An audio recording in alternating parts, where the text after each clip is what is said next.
The transport ship landed on Earth with a soft thud. Inside, 3 alien students pressed their faces against the small windows, staring at the blue and green world below them. This was it. This was the famous Deathworld that every species in the galaxy talked about in whispers. Veltar was the first to speak. His crystal body made small ringing sounds when he moved. "Are you sure the air won't kill us instantly?"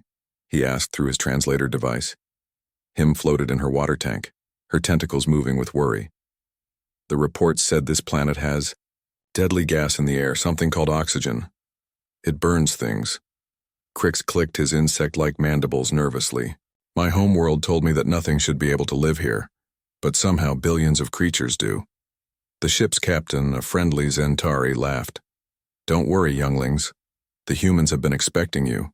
They even built special rooms to keep you safe." When the ship doors opened, the 3 students expected to see a wasteland. Instead, they saw green grass, blue sky, and strange yellow light coming from above. A human female was waiting for them with a big smile. "Welcome to Earth," she said, cheerfully. "I'm Kira. I'll be your guide during your stay here." The aliens stared at her. She was standing directly under the burning star without any protection. Her skin wasn't melting. She wasn't wearing any armor or breathing equipment. She was just standing there. "Excuse me," Veltar said carefully. "But aren't you going to die from the radiation?" Kira looked confused. "Radiation? Oh, you mean sunlight? No, it's actually really nice today. Perfect weather for a campus tour." Perfect weather. The aliens looked at each other. The star above was shooting deadly energy at everything below it. How could this be perfect? "Come on," Kira said, walking toward a group of buildings. "Let me show you around Seoul National University. This is where you'll be studying." The aliens followed her slowly, staying close together. As they walked, they saw more humans everywhere. Students were sitting on grass reading books under the deadly star. Others were throwing a round object back and forth, laughing. Some were even lying down with their eyes closed, letting the radiation hit their faces directly. "This is our main campus," Kira explained. "We have about 30,000 students here. Most of them are from Korea, but we have exchange students from all over the world." "All over the world?" Him asked in shock. "You mean there are humans living in different parts of this death world?" "Well, yes," Kira said, still looking confused. "Humans live pretty much everywhere on Earth. Mountains, deserts, cold places, hot places, islands. Everywhere, really." Crix made a clicking sound of disbelief. On his world, his species lived in one carefully controlled city. The idea of living in different environments seemed impossible. They passed a small building, with windows open. Inside, the aliens could hear voices and laughter. A wonderful smell was coming from the building. "That's our student cafe," Kira said. "Want to grab some coffee?" Before the aliens could answer, she walked inside. They had no choice but to follow. The cafe was full of humans. They were sitting at tables, talking and drinking from cups. Steam was rising from the cups. The aliens watched in horror as humans put the cups to their mouths and drank the steaming liquid. "What are they drinking?" Veltar whispered. "Coffee," said a voice behind them. They turned to see a human male with a friendly face. "I'm Daeho, Kira's friend. Coffee is basically liquid energy. Want to try some?" "Liquid energy?" Crix asked. "Isn't that dangerous?" Daeho laughed. "Only if you drink too much. I usually have 3 or 4 cups a day." The alien stared at him. "He drinks liquid energy 3 or 4 times every day and he's still alive?" "Actually," Daeho continued, "I was just about to go rock climbing after this. Anyone want to come?" "Rock climbing?" Him asked weakly. "Yeah, it's fun. You climb up really tall rocks using just your hands and feet. Sometimes you fall, but that's part of the excitement." The aliens looked at each other again. These humans do dangerous things for fun? Kira bought herself a coffee and took a big sip. Perfect. Nothing beats a good coffee on a day like this. As they left the cafe, the aliens noticed something strange. The humans around them were wearing very little clothing, just thin pieces of fabric covering parts of their bodies. No armor, no protection suits, no breathing masks. Aren't you cold? Veltar asked Kira. Cold? It's 23 degrees today. That's pretty warm for spring. The aliens didn't understand human temperature measurements, but they could see that Kira was comfortable. Meanwhile, they were in full environmental suits just to survive. They walked past a large open area where humans were running in circles. Some were breathing heavily, sweat dripping from their faces, but they looked happy. Physical education class, Kira explained. Students need to exercise to stay healthy. They're damaging their bodies on purpose? Him asked. Exercise makes us stronger, Deho said. If you don't use your muscles, they get weak. On Crix's world, physical stress was avoided at all costs. The idea of deliberately making your body work harder seemed like madness. As they continued the tour, dark clouds began to form in the sky. The aliens noticed the change immediately and started to panic. The atmosphere is becoming unstable, Veltar cried. We need to get to shelter. Crix clicked frantically. There's going to be atmospheric warfare. Him's tentacles waved in terror, but the humans around them didn't seem worried at all. Some looked up at the sky and smiled. Others pulled strange objects from their bags. Looks like rain, Kira said happily. Good thing I brought my umbrella. Umbrella? The aliens asked together. Kira showed them a small device that opened into a circular shield. It keeps the rain off you. Rain. Water falling from the sky. The aliens had read about this in their research, but seeing it was different. As the first drops began to fall, humans simply opened their umbrellas and kept walking. Some humans didn't even use umbrellas. They just let the water hit them. The rain got heavier.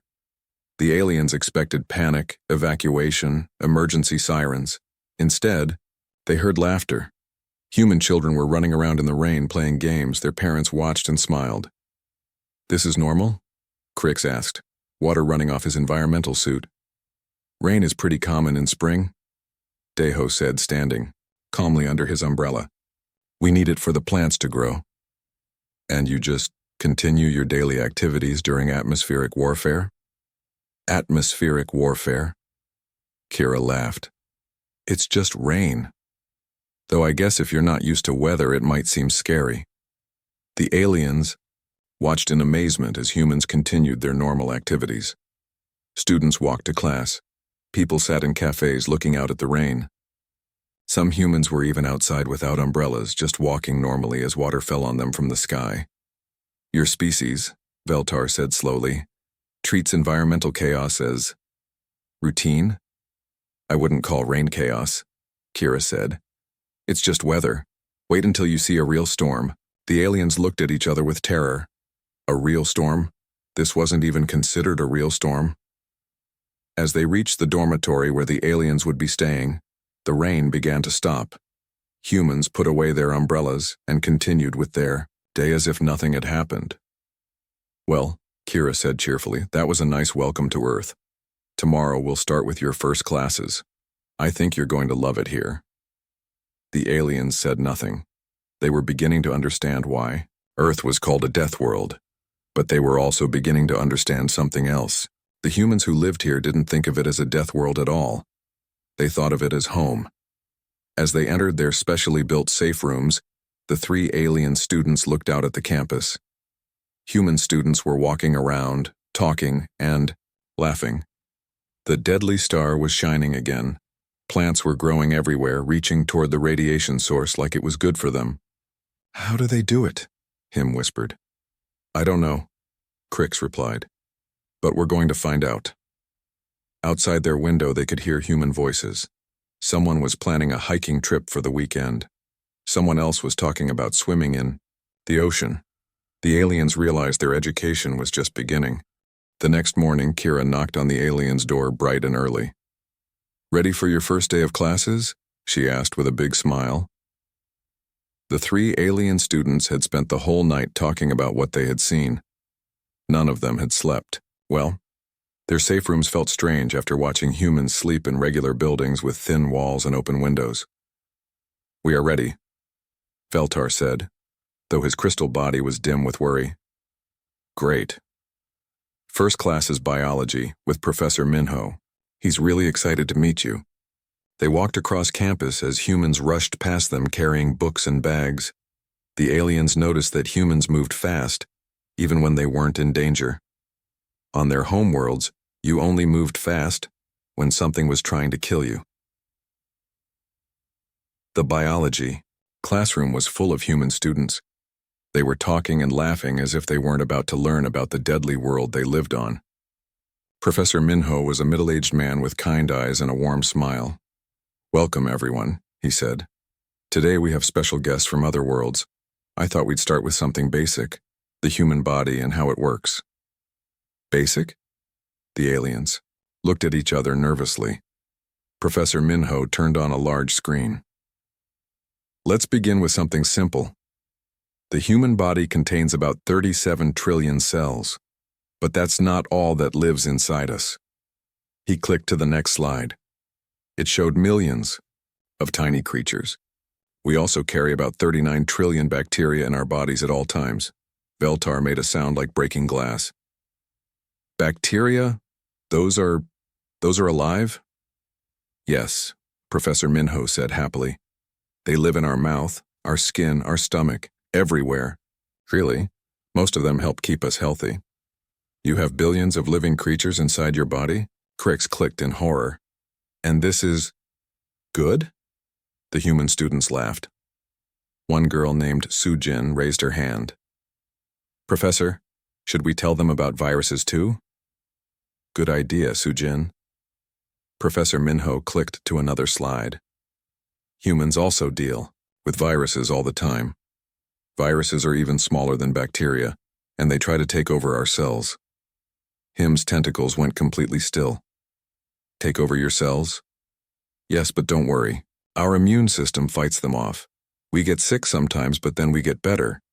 And after that, we're usually stronger against that virus." "You get sick, and then become stronger?" Veltar's voice was barely a whisper. "That's how immunity works," said a student named Junho. "I had chickenpox when I was little. Now I can't get it again." The aliens stared at him. His body had been invaded by hostile organisms, and he survived. Not only survived, he became stronger. Professor Minho moved to the next slide. "Now let's talk about Earth's history. Our planet has had 5 major extinction events." "Extinction events?" Crix asked weakly. "Times when most life on Earth died," Professor Minho explained cheerfully. "The biggest one killed about 96% of all species. Asteroid impacts, volcanic eruptions, climate changes, really dramatic stuff." "And humans survived these?" Him asked. The human students looked confused. A girl named Yujin raised her hand. "Professor, humans didn't exist during those extinctions. We evolved after most of them happened." "That's right," Professor Minho said. "Humans evolved during a relatively calm period. Though we did survive. The ice ages, volcanic eruptions, floods, droughts." He said this like it was no big deal. The aliens realized that humans had evolved on a world that regularly tried to kill everything living on it. After biology class, they went to physical education with Coach Sunja. She was a small woman with bright eyes and a loud voice. "Today we're playing soccer," she announced. The aliens watched as humans divided into 2 groups. Then something amazing happened. The humans began running at each other at full speed. They kicked a ball and sometimes kicked each other by accident. When they fell down, they got back up and kept playing. "Are they fighting?" Veltar asked Kira, who was watching from the side.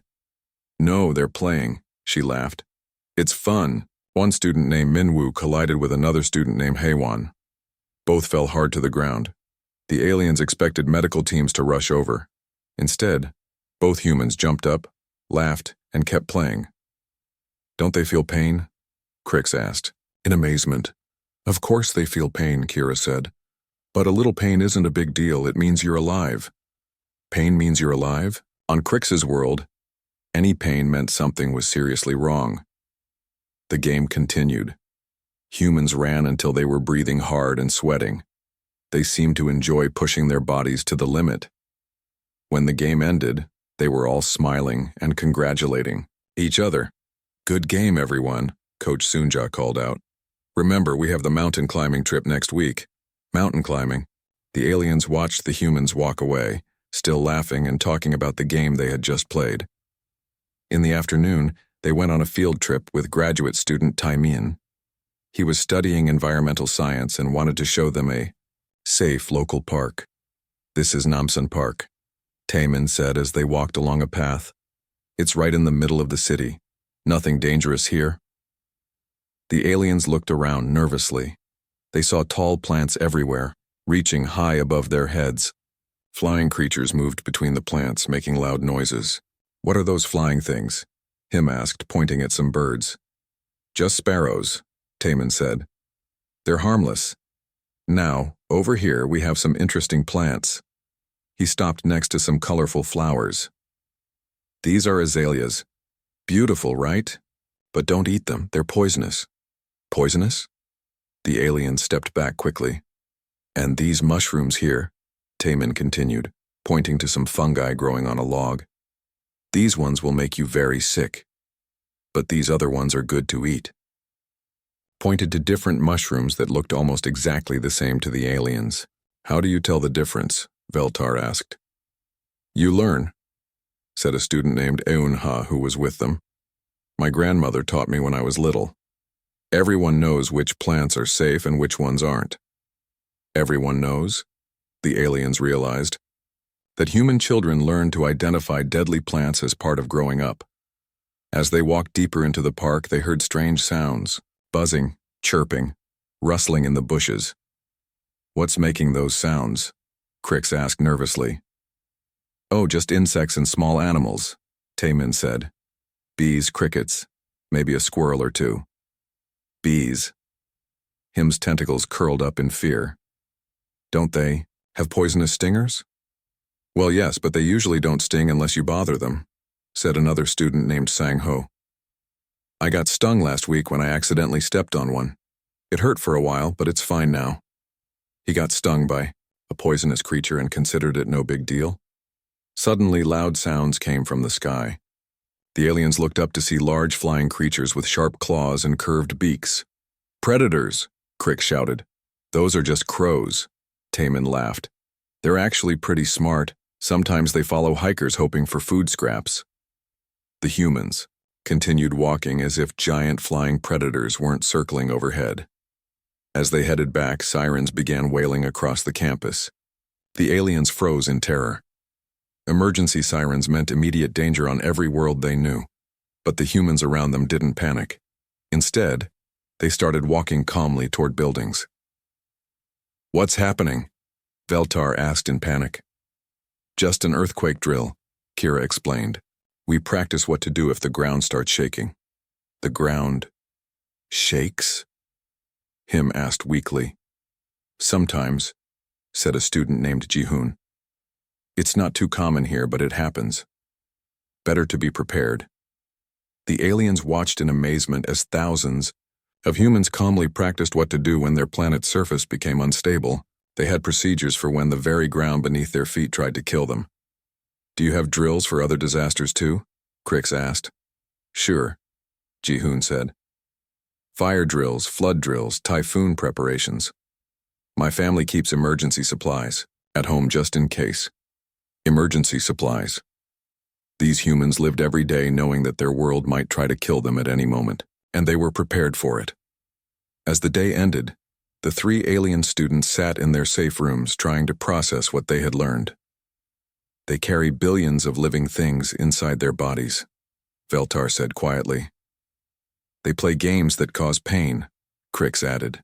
"They know which plants and animals can kill them, and they live right next to them anyway," Him whispered. Outside their window, they could see human students studying under the stars. The deadly radiation from space wasn't strong enough at night to worry about, but these humans were so used to danger that they didn't even think about it.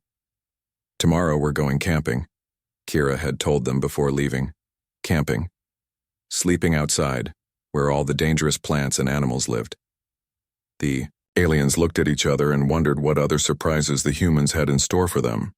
The next morning, Professor Youngsuk stood in front of a large metal vehicle with wheels. She was smiling and wearing strange clothes, thick pants, heavy boots, and a hat. "Ready for our camping trip?" she asked cheerfully. "We're going to Seoraksan National Park. It's perfect for beginners." The three alien students stared at the vehicle. It was much bigger than the cars they had seen before, and it looked built for war. "We have to travel in that?" Veltar asked nervously. "It's just a bus," said student Jin Woo, throwing a large bag into the back. "Don't worry, it's comfortable." "Comfortable?" The aliens climbed inside and found seats. Human students filled the rest of the bus, talking excitedly about the trip. They seemed happy to be leaving the safety of the city. The bus started moving. The aliens gripped their seats as the massive metal machine accelerated to terrifying speeds. Through the windows, they watched the world blur past them. "How fast are we going?" Crix clicked nervously. "About 80 kilometers per hour, said student Yoonji from the seat behind them. "Pretty normal for highway driving." "Normal?" The aliens watched, in horror as other metal vehicles moved past them at similar speeds. Humans were racing across the landscape in heavy machines like it was nothing. "Aren't you afraid of crashing?" Him asked. Yoonji laughed. "I guess there's always some risk, but car accidents aren't that common. Besides, we wear seatbelts."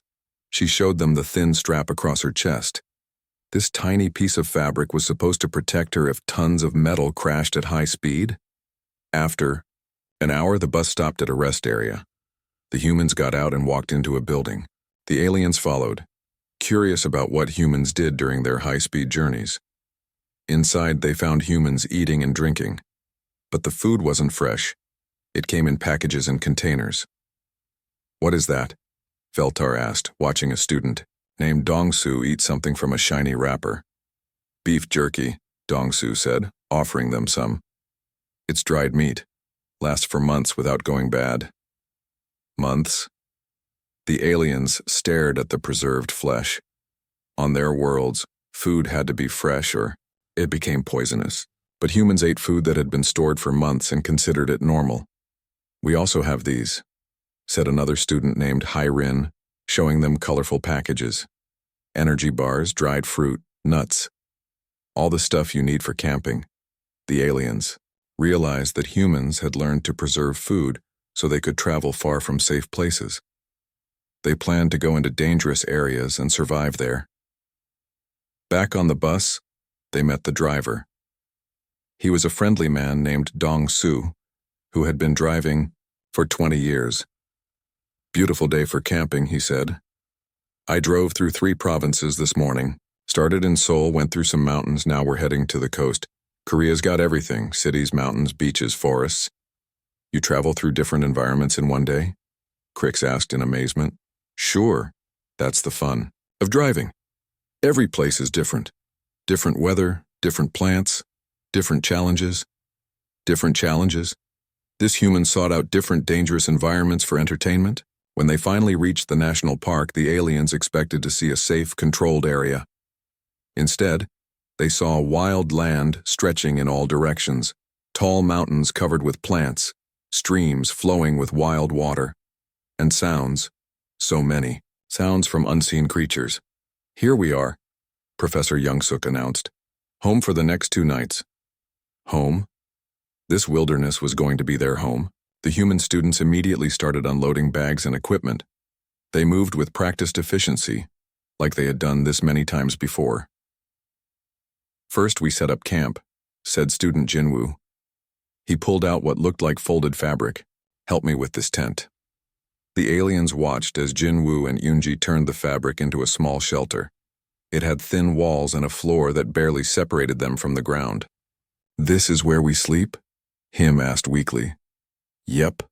Nice and cozy," Yoonji said happily. "Much better than sleeping under the stars, though some people like that too. Some humans sleep directly under the open sky, with no protection at all." "Now, for the fun part," Jinwoo said. He gathered some dry plants and small pieces of wood. Then he took out a small device and created sparks. "Fire!" Veltar screamed, his crystal body flashing an alarm. "Just a campfire," Jinwoo said calmly. The sparks caught the dry plants and flames began to grow. We need it for cooking and warmth. The aliens backed away as Jinwoo carefully fed more wood to the flames. He was controlling combustion like it was a simple tool. Fire is dangerous, Crick said, clicking rapidly. Not if you know what you're doing, said student Sung-ho, who was starting his own fire nearby. Humans have been using fire for thousands of years. It's one of our oldest tools. Tools? They turned deadly combustion into tools? As the sun began to set, the aliens heard new sounds from the forest. Hooting, howling, rustling. Things were moving.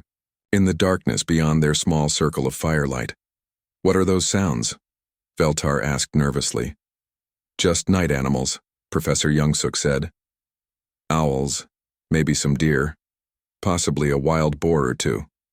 Wild boar, large animals with tusks, lived in this forest and humans were planning to sleep here. Don't worry, said student Boram, stirring something in a pot over the fire. They usually avoid humans. Besides, we'll take turns keeping watch. Take turns keeping watch? These humans expected danger and planned for it like it was routine. The smell from Boram's pot was making the humans happy. They gathered around as she served food. What is that? Him asked. Just simple camping food, Boram said. Rice, vegetables, some meat. Nothing fancy, but it tastes great when you're camping. She was cooking food over an open flame in the wilderness, surrounded by dangerous animals. And she was smiling as night fell completely. The sounds from the forest got louder. The aliens huddled together near the fire, but the humans seemed relaxed. Some were telling stories, others were looking at the stars. The stars are beautiful tonight, said student Minjai. No city lights to block them. The aliens looked up and gasped. The sky was full of stars, more than they had ever seen. But they also realized something terrifying. Those stars meant no protection from space radiation. Aren't you afraid of cosmic rays? Crix asked. Cosmic rays? Minjai looked confused. I guess they're always there, but the atmosphere protects us pretty well. The atmosphere protects us. These humans trusted their planet's thin layer of gas to protect them from the deadly void of space. Suddenly, dark clouds began to cover the stars. The aliens felt the air pressure change. Storm coming, Professor Youngsuk observed calmly. Should we evacuate? Veltar asked in panic. The humans looked at him strangely. It's just rain, said Yunji. We have tents. Just rain? The aliens remembered the simple rain from their first day. If that was simple rain, what was a storm? The wind picked up. Tree branches began to sway and creak. The aliens expected the humans to pack up and flee to safety. Instead, student Boram started building up the fire. Fire in the rain? Crix asked in disbelief. Take some skill, Boram said proudly. But you can keep a fire going in almost any weather if you know how. She arranged wood and stones in a way that protected the flames from the wind and rain. As the first drops began to fall, the fire continued burning steadily. The rain got heavier. Water fell from the sky like the atmosphere was attacking them. Lightning flashed in the distance, followed by thunder that shook the ground. The aliens cowered in their tent, certain they were about to die. But outside, they could hear human voices. Someone was laughing. Someone else was singing. They're enjoying this, Him whispered in horror. Through the tent opening, they saw student Hyunwoo standing in the rain with his arms spread wide, face turned up to the sky. I love camping, he shouted over the thunder.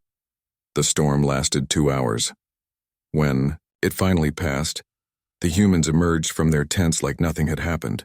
They checked their fires, secured their equipment, and went back to their normal activities. Great storm, said Jinwoo. Really cleared the air. The aliens stared at him. He was talking about the atmospheric attack like it had been entertainment. As the humans prepared for sleep, they heard a new sound from the forest. Something large was moving through the trees, breaking branches. What's that? Veltar whispered. Student Hyunwoo listened carefully. Sounds like a bear, he said calmly. Bear? A large predator with claws and teeth? Shouldn't we run? Crix asked. No, that's the worst thing you can do, Hyunwoo said. He began securing food in special containers. Bears are usually just looking for food. If we keep our camp clean and make noise, they'll probably leave us alone. Probably? These humans? We're gambling their lives on probably? What if it doesn't leave us alone? Him asked. Then we make ourselves look big and back away slowly, Hyunwoo explained. Bears don't usually want to fight humans unless they're protecting cubs or very hungry. Unless they're protecting cubs. The aliens realized that humans shared this forest with creatures that could kill them, and they knew exactly how to handle it. The bear sounds moved away after a few minutes. The humans settled down to sleep like nothing had happened. The next morning, student Taiho was climbing over some rocks near the waterfall when he slipped. He fell hard and scraped his knee on the sharp stone. Blood appeared on his skin. The aliens screamed. "He's bleeding!"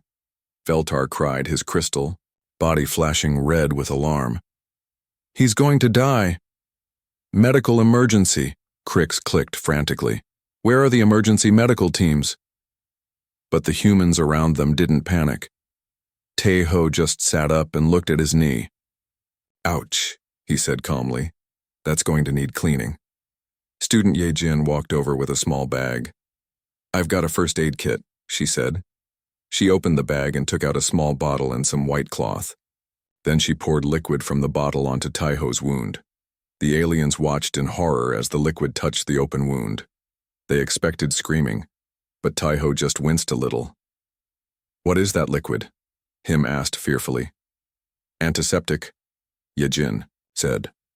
"It kills bacteria so the wound doesn't get infected." "You're putting acid on an open wound?" Veltar asked in shock. "It's not acid," Yejin laughed, "though I guess it does sting a bit." "Sting a bit?" The aliens watched as she covered the wound with a bandage. Taeho stood up and continued hiking like nothing had happened. "Shouldn't he go to a medical facility?"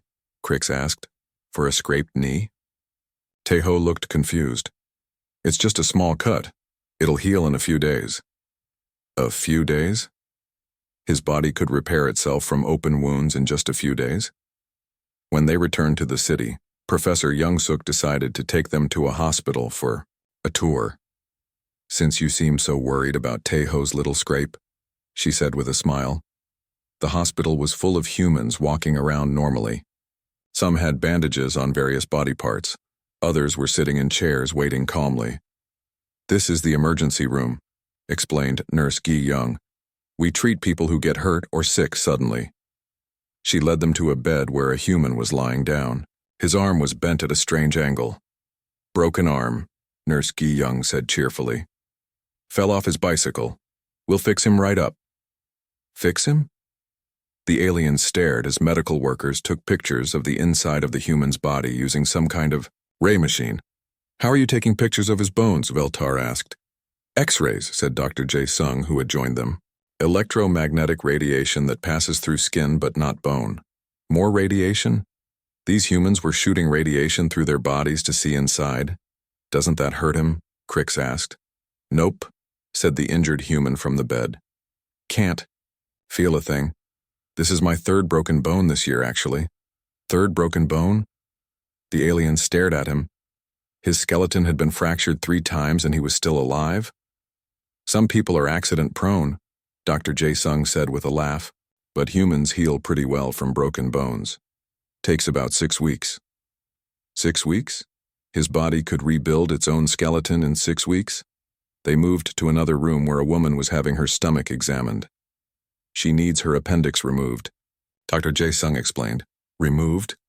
Him's tentacles curled in horror. "You're going to take out part of her body?" "The appendix isn't really needed," the doctor said casually. "Humans can live just fine without it. We remove them all the time." All the time? These humans regularly had parts of their bodies removed and continued living? In the next room, they saw something even more shocking. A human was sitting in a chair while another human poked him repeatedly with tiny needles. "What's happening there?" Veltar asked weakly. "Getting vaccinated," Nurse Guy Young said. "We inject weakened viruses into healthy people so their bodies learn to fight the real virus." "You inject viruses into healthy people?" Crix clicked in disbelief. It's the best way to prevent disease, the nurse explained. A little bit of virus now prevents getting really sick later. The aliens watched as the human got up from the chair and walked away normally. He had been deliberately infected with viruses and acted like it was routine health care. "Let me show you our rehabilitation center," Dr. Jae-sung said, leading them down a hallway. Inside, they saw humans doing strange exercises. Some were lifting heavy objects repeatedly. Others were walking on moving machines. One human was pushing his body up and down from the floor. "What are they doing?" Him asked. "Physical therapy," explained therapist Woo Jin. "When people get injured, we help them get strong again." He pointed to a woman lifting weights with her arms. She broke both arms in a car accident. Now she's rebuilding her strength. Both arms? This human had broken both arms and was rebuilding. Her strength like it was normal. "How do you rebuild strength?" Veltar asked. "You damage the muscles a little bit, then let them heal," Woo Jin explained. "Each time they heal, they get stronger." "You damage them on purpose?" Crix asked in horror. "Controlled damage," Woo Jin said. "That's how muscle growth works. No pain, no gain." No pain, no gain? These humans deliberately caused themselves pain to become stronger. They watched a video of human athletes performing incredible feats, jumping higher than seemed possible, running faster than vehicles, lifting objects many times their own weight. "Humans can do this naturally?" Veltar asked. "With training," Woo Jin said proudly. "The human body is amazing when you push it to its limits." Push it to its limits? Other species avoided their limits to stay safe. Humans pushed theirs to become stronger. Next, they visited the dental office. Dr. So Young was working on a patient's mouth. "We're straightening his teeth," she explained to the aliens. "Straightening teeth?" Him asked. "His teeth grew crooked, so we're slowly moving them into better positions." They watched as she attached metal devices to the human's teeth. "Doesn't that hurt?" Crix asked. "A little," the patient said through the metal in his mouth. "But it's worth it for a nice smile." He was allowing someone to slowly reshape his bone structure for appearance. "Sometimes we have to remove teeth too," Dr. So Young said. "Wisdom teeth often don't fit properly." "Remove teeth?" Veltar asked weakly. "Sure. Most humans get their wisdom teeth taken out. I had mine removed last year." She had parts of her skeleton removed last year and was talking about it casually. In another room, they saw something that shocked them even more. A human child was sitting calmly, while an adult human removed a loose tooth. "Is that normal?" Crix asked. "Of course," said the dental assistant named Haijin. "Children lose their first set of teeth and grow new ones." "They regrow body parts?" Veltar asked in amazement. "Just teeth," Haijin laughed. "Though some other parts heal really well. Skin, liver, even parts of the brain can repair themselves." "The brain? The organ that controlled everything could repair itself?" On their way out, they passed a pharmacy. Student Ye-jin offered to show them how humans bought medicine. Inside, the walls were covered with bottles and boxes of pills. "What are all these?" Him asked. "Medicine," Ye-jin said. "For headaches, stomach problems, allergies, infections, all sorts of things." She picked up a bottle. "These are pain relievers. Most people keep them at home." "You keep chemicals that affect your brain at home?" Crix asked. "They're pretty safe if you follow the directions," Ye-jin said. "My grandmother takes 5 different medicines every day." 5 different chemicals every day? The aliens stared at the bottle. The warning labels covered half the container. "What do the warnings say?"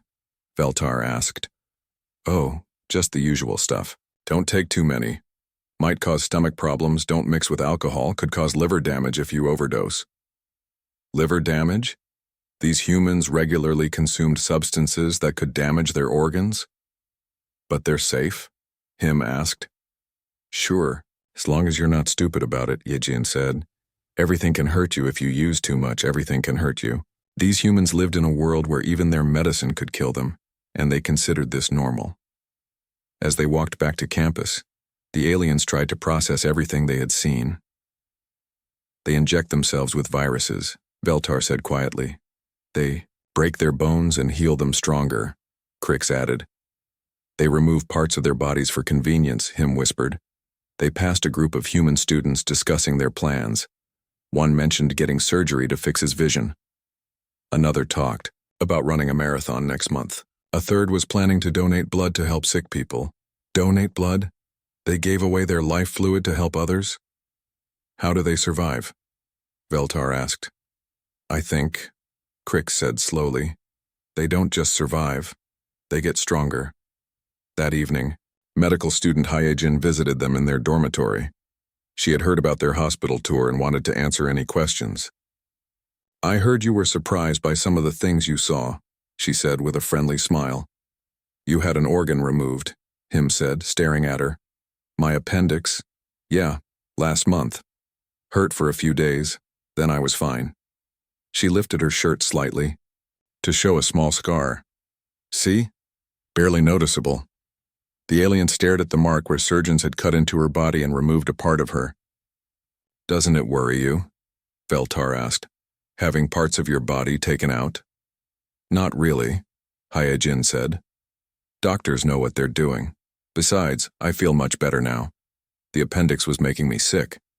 She talked about having surgery like it was getting a haircut. The last week of the exchange program arrived quickly.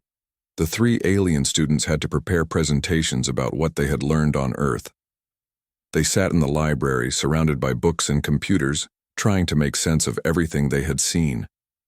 I don't know where to start, Veltar said, his crystal body dim with confusion. How do you explain impossible things? Research assistant Dong Min walked over to help them. He was a friendly graduate student who had been collecting data about human capabilities. Having trouble with your projects? He asked. We're trying to understand how humans do the things they do. Crix clicked nervously. But nothing makes sense. Dong Min sat down with them. What specifically confuses you? Everything, Hyam said, her tentacles waving helplessly. Humans live in conditions that should kill them. They eat things that should poison them. They do things that should break them. But they don't just survive. They get stronger. Dongmin smiled. I guess we are pretty adaptable. What are your presentation topics? Veltar showed him his notes. I'm studying human environmental adaptation. On my world, we can only live in one specific temperature and humidity, but humans live everywhere. From the Arctic to the desert, Dongmin nodded. Humans have settlements in almost every environment on Earth. How? Veltar asked. How do you survive in places that are too hot or too cold or too dry? We adapt, Dongmin said simply. We make tools, build shelters, change our behavior. If the environment is dangerous, we find ways to make it safe. You change the environment instead. Of letting it change you? Veltar asked in amazement. Sometimes. Or we change ourselves to fit the environment. Humans who live in mountains have bigger lungs. Humans who live in sunny places have darker skin. We adapt to whatever we need. Crix showed his notes next. I'm studying human social behavior under stress. On my world, when danger comes, everyone hides alone. But humans do the opposite. What do you mean? Dongmin asked. When bad things happen, humans come together. They help each other. They share resources. They work as a team to fix problems. That's how we survive, Dongmin said. One human alone might not make it through a disaster, but a group of humans working together can overcome almost anything. Even when helping others puts you in danger, Crix asked. Especially then, Dongmin said. Humans will risk their own lives to save strangers. It happens all the time. Him showed her research last. I'm studying human voluntary risk behavior. I don't understand why humans seek danger when they could stay safe. What kind of danger? Dongmin asked. Everything, Him said. Rock climbing, swimming in oceans, exploring caves, racing vehicles, playing contact sports. Humans deliberately put themselves in harmful situations. Dongmin thought about this. I think we do it because challenge makes us grow. Easy things don't teach us anything. Hard things make us stronger and smarter. But you could die. Himi pointed out. Yes, Dongmin said. But you could also discover something amazing, or learn something new about yourself, or have an experience that changes your life. Graduate student Inho joined their conversation. He had been studying human history for his own research. Are you talking about human risk-taking? He asked. It's actually how our species developed. He pulled out a book full of pictures. Look at human history. We started in Africa, but we didn't stay there. We walked across continents, sailed across oceans, climbed mountains, crossed deserts. The aliens looked at the pictures. Maps showing human migration across the entire planet. Every time humans found a barrier, they found a way past it. Inho continued. Too cold? Make fire and warm clothes. Too hot? Find shade and water. Ocean in the way? Build boats. Mountain blocking the path? Climb over it. You never stopped? Veltar asked. Never, Inho said proudly.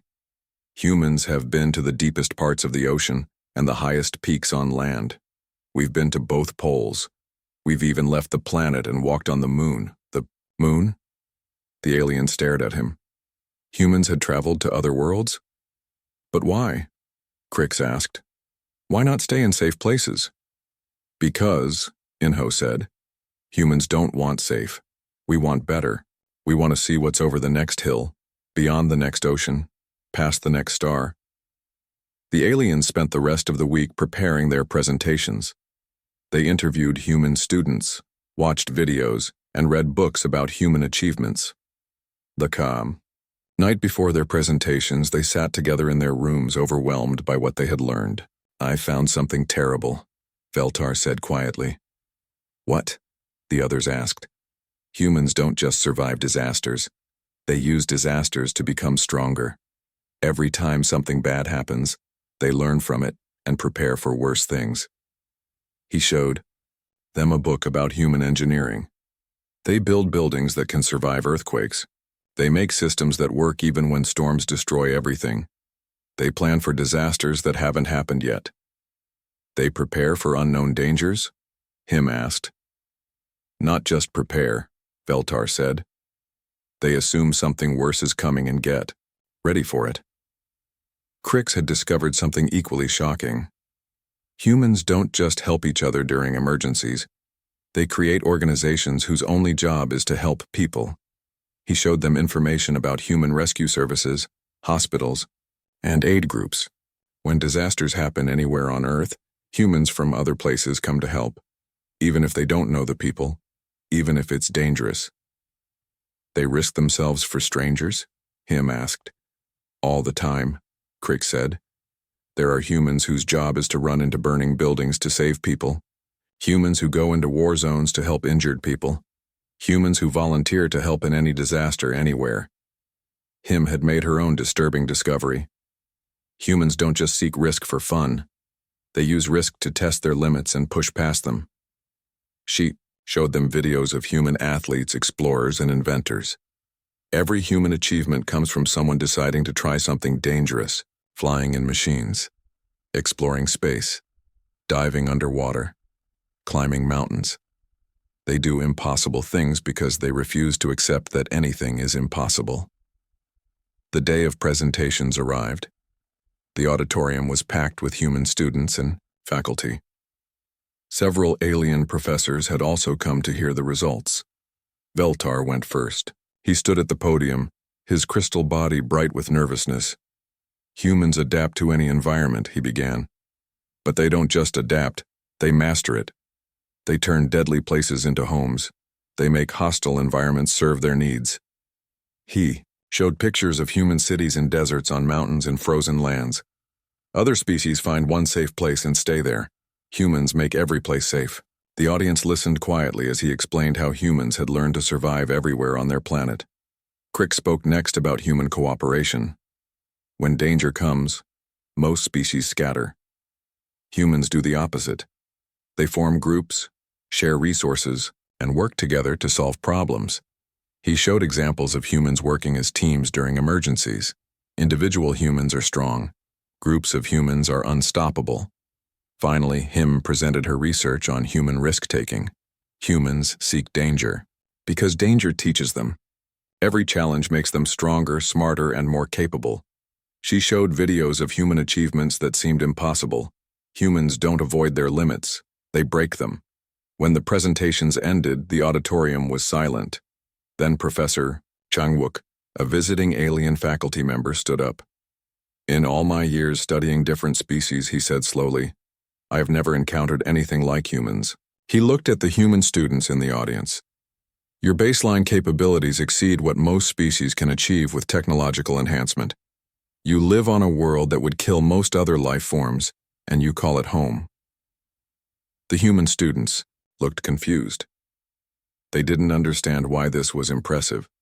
Dean Park Sang-mi stood up next. She was a human, but she had studied alien species for many years. I think, she said, our alien friends have learned something important. Earth isn't just classified as a death world because it's dangerous.